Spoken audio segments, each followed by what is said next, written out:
2026-এর বিধানসভা নির্বাচনকে সামনে রেখে বিজেপির রাজ্য জুড়ে যে পরিবর্তন যাত্রার ডাক দিয়েছিল তা শুরু হয়েছিল 1 তারিখে। এবার 10ই মার্চ মালদার বৈষ্ণবনগরে পরিবর্তন যাত্রার মধ্যে দিয়ে উপস্থিত নিশীথ প্রামাণিক ও দিলীপ ঘোষ। জনসংযোগে মঙ্গলবার বৈষ্ণবনগরে বিজেপির পরিবর্তন যাত্রার সমাপনী জনসভা ঘিরে রাজনৈতিক উত্তাপ তুঙ্গে।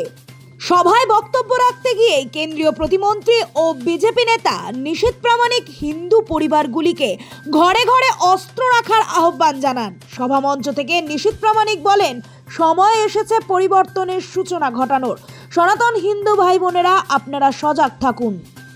এমনটাই মন্তব্যে হুঁশিয়ারি দেন নিশীথ প্রামাণিক। যুদ্ধক্ষেত্রে অবতীর্ণ হয়ে মায়েদের সম্মান রক্ষার স্বার্থে হাতে অস্ত্র তুলে নিতে হবে। এখন থেকে অস্ত্রের শান দেওয়া শুরু করুন। মায়েদেরকে বলবো, আপনারা নিজেদের হাতের শাখা সিঁদুর রক্ষা করতে চান কি চান না? আপনারা চান? এখন থেকে ঘরে যে অস্ত্র আছে, বটি কাটারি, আপনারা এখন থেকে ধার দিতে শুরু করুন, শান দিতে শুরু করুন।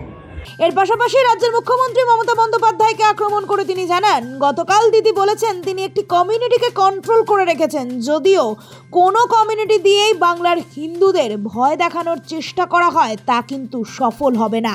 রাজ্যের মুখ্যমন্ত্রী যদি ভয় দেখাবার চেষ্টা করে, রাজ্যের মুখ্যমন্ত্রী যদি কোনো কমিউনিটিকে দিয়ে আমাদের ভয় দেখাবার চেষ্টা করে, মনে রাখবেন আমরাও তৈরি আছি। লড়াই করতে গেলে লড়াই হবে। 1 ইঞ্চি জমি ছেড়ে আমরাও কথা বলবো না।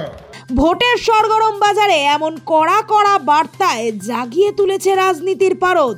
স্বভাবতই নিশীথ প্রামাণিকের এই বক্তব্যকে কেন্দ্র করে ইতিমধ্যেই রাজনৈতিক মহলে জোর বিতর্কের সৃষ্টি হয়েছে। পাশাপাশি দিলীপ ঘোষের কড়া বার্তায়ও বেশ পারদ চড়ল বলেই মনে করছে জনসাধারণ। এইখানে বিভিন্ন ধরনের চাপের মধ্যে থেকেও আপনারা ভারতীয় জনতা পার্টি ঝান্ডাকে ধরে নিয়েছেন, মাননীয় নরেন্দ্র মোদীর উপরে বিশ্বাস রেখে বারবার ভোট দিয়েছেন।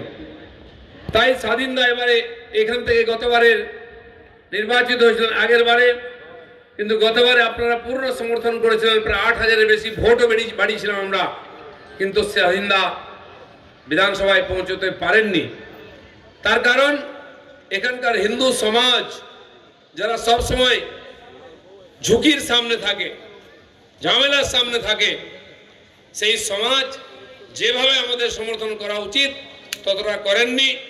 কিন্তু আমি আশা করব এবারে 26-এর যে পরিবর্তনের নির্বাচন, আমরা স্লোগান দিয়েছি 26-এর নির্বাচন টিএমসির বিসর্জন। 26-এর নির্বাচন, এই বিসর্জন যদি দিতে হয় তাহলে বিজেপি সরকার গড়তে হবে।